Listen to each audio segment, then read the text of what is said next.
Hola, hola, ¿cómo están? Mi nombre es Carmen Camino, llevando su luz a tu camino.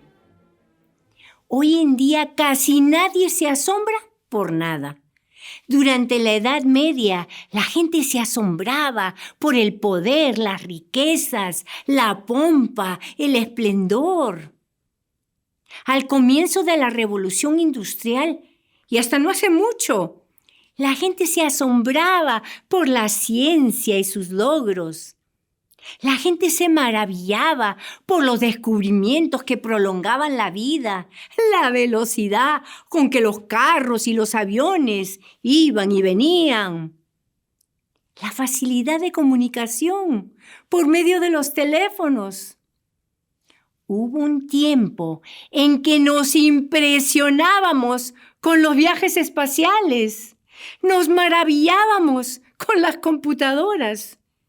Pero hoy en día no muchas cosas nos impresionan. Las invenciones y su rápida difusión por todo el mundo nos han dejado un poco insensibles, desinteresadas, y han hecho que las cosas más extraordinarias nos parezcan comunes y corrientes. Y lo mismo ha pasado en el cristianismo. La cosa más asombrosa del cristianismo es la gracia de Dios. Nosotras hablábamos de la gracia asombrosa de Dios. Pero la gracia asombrosa ya no asombra a mucha gente. Sin embargo, hay una realidad que sigue asombrándonos si le damos la oportunidad. Esa realidad es la persona de Jesucristo. Jesús no nos deja de asombrar porque Él es infinitamente atractivo, infinitamente interesante, infinitamente maravilloso. Nuestro interés por Él nunca se agota. Sin duda alguna, más libros se han escrito acerca de Jesús de Nazaret que de cualquier otra persona. Los evangelios fueron los primeros: Mateo, Marcos, Lucas, Juan. Pero cientos y miles y eventualmente cientos de miles de libros se han escrito y se siguen escribiendo. ¿Pero quién es Jesús?, se pregunta el mundo. Esa es la misma pregunta que los seguidores de Jesús se hacían.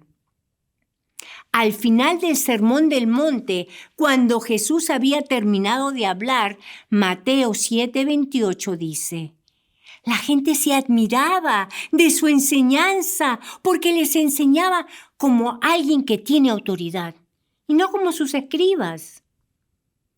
A donde quiera que Jesús iba, aquellos que le prestaban atención y lo escuchaban se quedaban asombrados. Jesús enseñaba en el templo, libraba a mucha gente de los demonios y sanaba a los enfermos.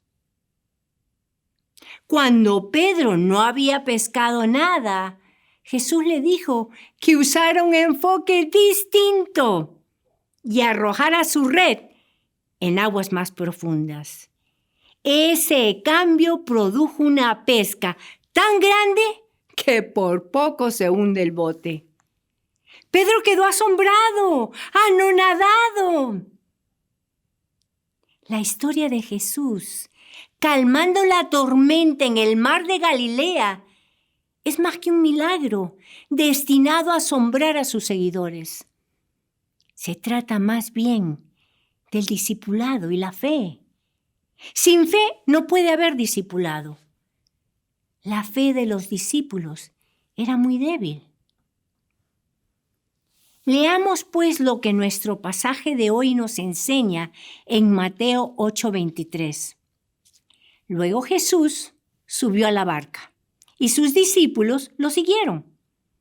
En esto se levantó en el lago una tempestad tan grande que las olas cubrían la barca. Pero Jesús dormía. Sus discípulos lo despertaron y le dijeron: Señor, Señor, sálvanos, que estamos por naufragar. Él les dijo: ¿Por qué tienen miedo, hombres de poca fe? Entonces se levantó, reprendió al viento y a las aguas, y sobrevino una calma impresionante. Y esos hombres se quedaron asombrados y decían: ¿qué clase de hombre es este, que hasta el viento y las aguas lo obedecen? Presionado por las multitudes que querían sus curaciones más que sus enseñanzas, Jesús se sube a un bote para cruzar al otro lado del mar de Galilea. El mar de Galilea queda a más de 200 metros bajo el nivel del mar. Y no es raro que los vientos fríos de las montañas del oeste corran por los barrancos y azoten las aguas del mar embraveciéndolo. Esto fue lo que le pasó al bote que llevaba a Jesús y a sus discípulos al otro lado del mar. Por un momento, el mar de Galilea estaba calmado.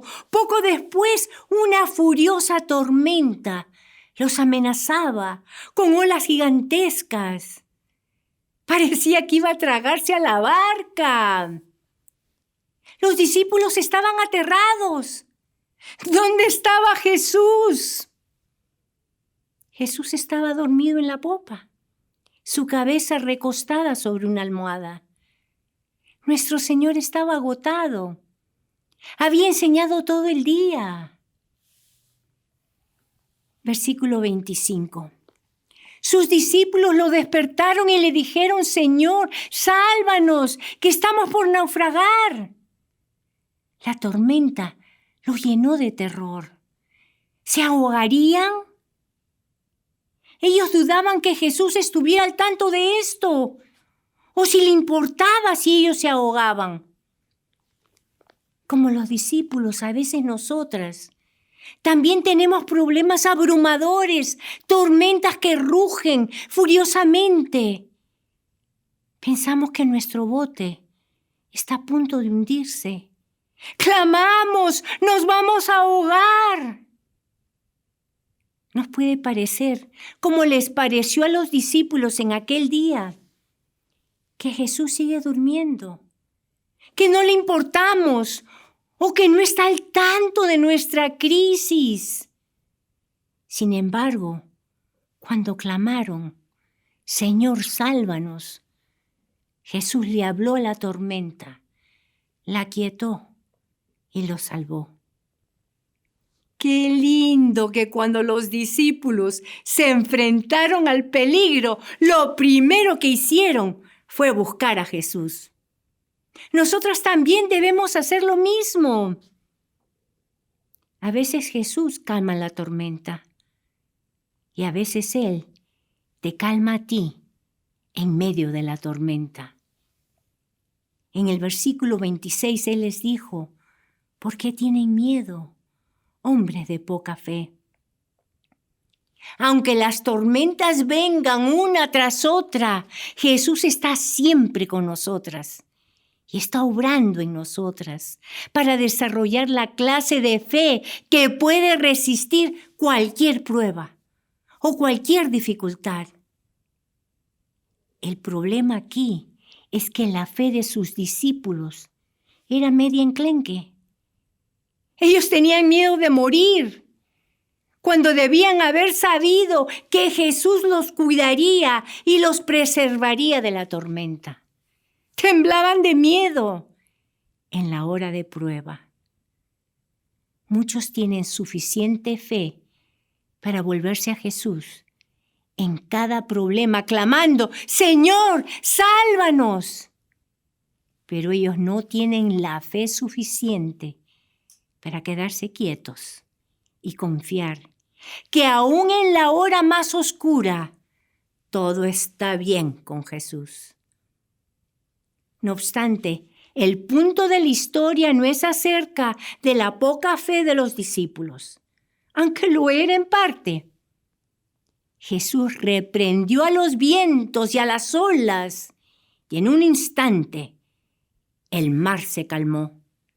Hasta las olas dejaron de venir. El mar y los vientos obedecieron la voz de Dios.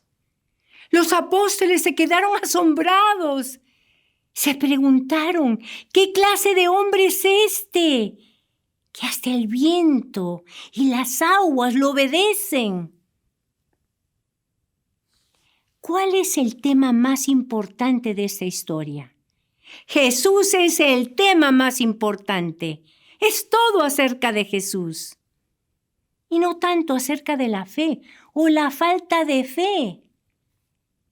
Realmente, esta es una historia muy reveladora.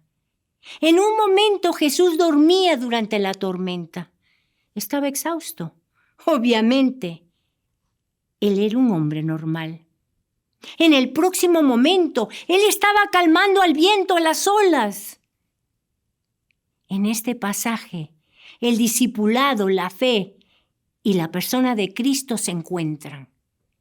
El llamado de Jesús nos lleva a la fe. La fe nos lleva al discipulado. Y como sus discípulos, llegamos a conocer quién es Jesús y todo lo que Él puede hacer. Es por la fe que el poder de Dios es dado a la cristiana. El hecho de que tú tengas dudas puede indicar que no conoces a Dios como debieras. Si tu vida de oración está llena de dudas, tú te estás negando a ti misma la única vía al poder que Dios ha puesto a tu disposición. Hebreos 11:6 dice, sin fe es imposible agradar a Dios.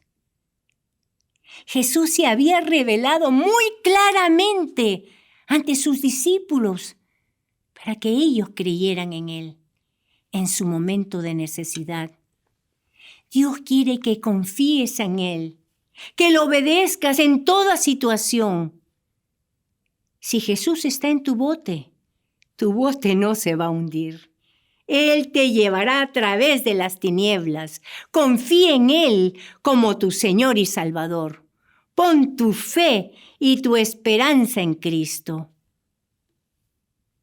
Jesús tenía una relación personal y continua con sus discípulos.